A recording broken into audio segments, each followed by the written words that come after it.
one other thing you can do, and this actually just happened to me last month. When I was coming out of a grocery store, you notice how there's always seems to be people that are trying to raise money for one cause or another. There happened to be the Canine Corps from Orange County, the Sheriff's Department in Orlando, and they were raising money for bulletproof vests and protective vests for the police dogs. And I went up and I made a donation. It's something I believe in, and I actually asked the sheriff who was there, I said, would you happen to be interested in having a couple of dog characters come out to help raise money for this cause? And he kind of looked at me funny, and I said, well, these are some of the organizations that I work with, and you know, we do have people that are freelance mascots, and some of them have dog characters. If you'd like, they can come out and help raise money. And he said, well, with this particular dog, no, because if he sees another animal, he might get a little bit aggressive. He said, however, we have another dog that we use, and whenever we go to schools or libraries, I think that would be a great idea.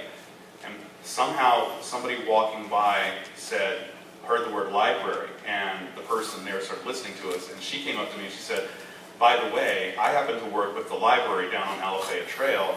Would you happen to be interested in coming in and doing character appearances for our reading programs on Saturday afternoons? Those are the kinds of things that you can't really plan, but when you actively go out and you see something you're interested in, if you just ask questions, you may actually be able to find volunteering opportunities for things that you're interested in, just by being inquisitive yourself. One of the other things I noticed is that a lot of these organizations will do call for volunteers on Craigslist. And if you just search through Craigslist, you'll see one organization or another will call for volunteers.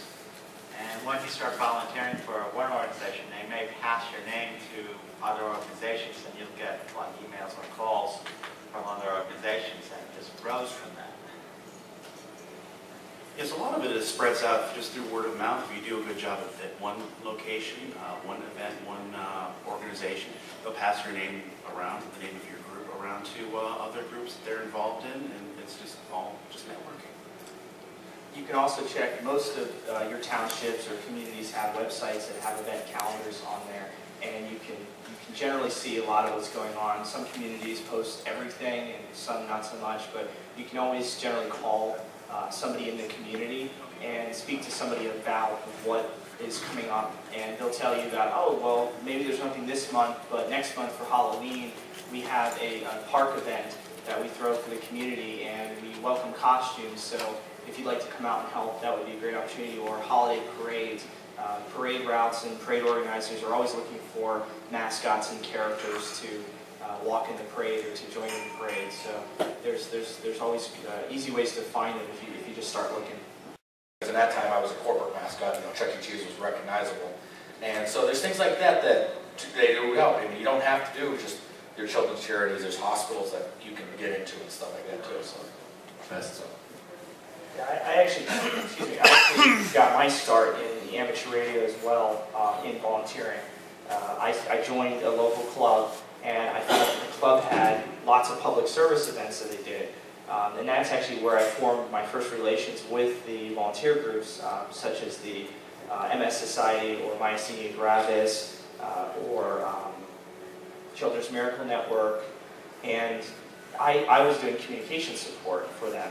And I found out that when I started going to these events and realized how fun this is, and even though I was using my abilities as a ham radio operator to help communicate orders for food or supplies or emergencies if somebody fell or had trouble at the event, I realized that it would be so much fun to incorporate the characters involved here.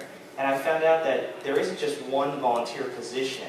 There are hundreds of them, even in one organization. It could be anything from registration or t-shirt handouts or packing envelopes or helping with the ham radio support or medical. I mean, it just goes on because a lot of these large-scale events have hundreds of volunteers that do all sorts of things, and they all bring either their talents or their skills or even their experience into play, and that finds a spot where they're suited for.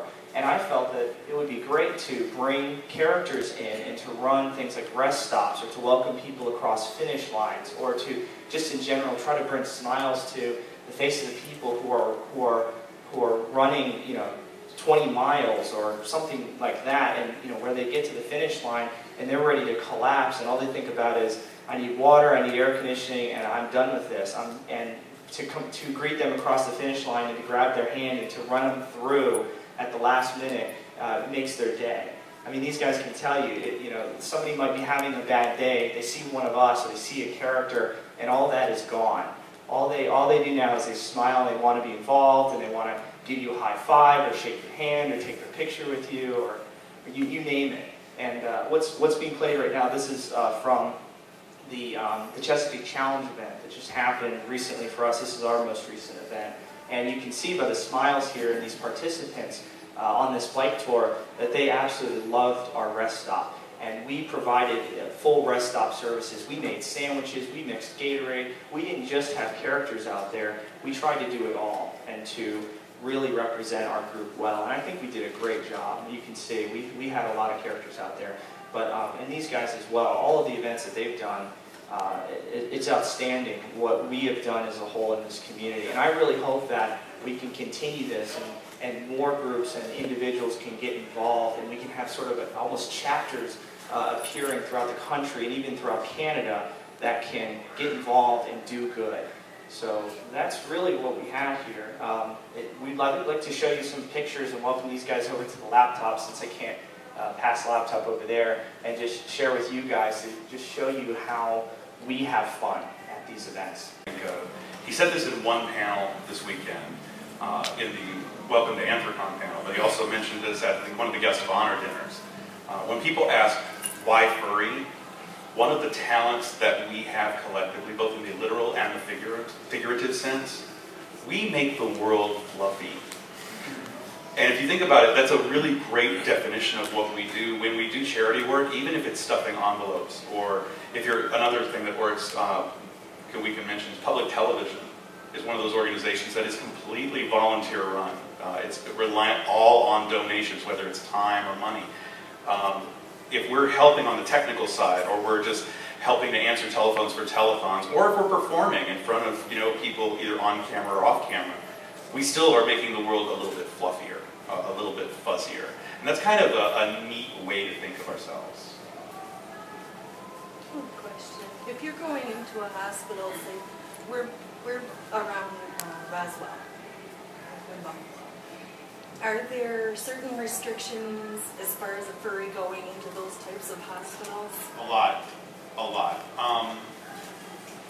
I can let other people talk about their experiences, but when I did work with Texas Children's Hospital in Houston, one of the things that was very important, if you were going into an area or a room that had IVs, burn victims, or people that had fluid transfer, you had to be very cognizant of where you could stand and where you could not stand.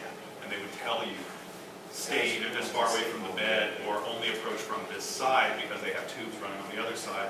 And obviously as a fursuiter, you can't see that. Right. They're clear and they're also not very big. So you don't want to pull on things.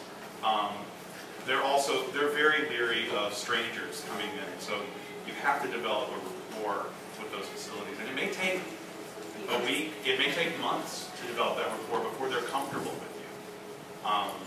But it is something you have to develop. Something I need to stress. There have been people that do this in the past, and it is the wrong thing to do. Do never just go showing up at the door at a place in your costume and say, I'm here to do something. That will get you booted out, and probably anybody else that tries to come behind you. We've had some of that problems in our local area where some people will go to an event and just, show up with 10 people in fursuit. These people are freaked out because they don't know what the heck is going on. And you don't want to start off on that foot. We've actually had areas that we got banned collectively. Oh, you're one of those people, you're banned. Don't do that to yourself or to your group or anybody else in your city. Make sure you call ahead. Get your permissions. In fact, you need to realize that in a lot of states in the U.S. especially, it's illegal to cover your face in public. If you're not directly working for a company or like working for a mascot as a company or something like that, if you go out in public and walking down the street with a fursuit on, you can get arrested. So if you get permission from a hospital or an event or whatever, and you are now approved by them, you're under their blanket. You can perform for them. with your costumes on. Because otherwise, you're just gonna, you're gonna make yourself look bad, and you could end up getting arrested or kicked out or whatever. So never storm them. Always get permission.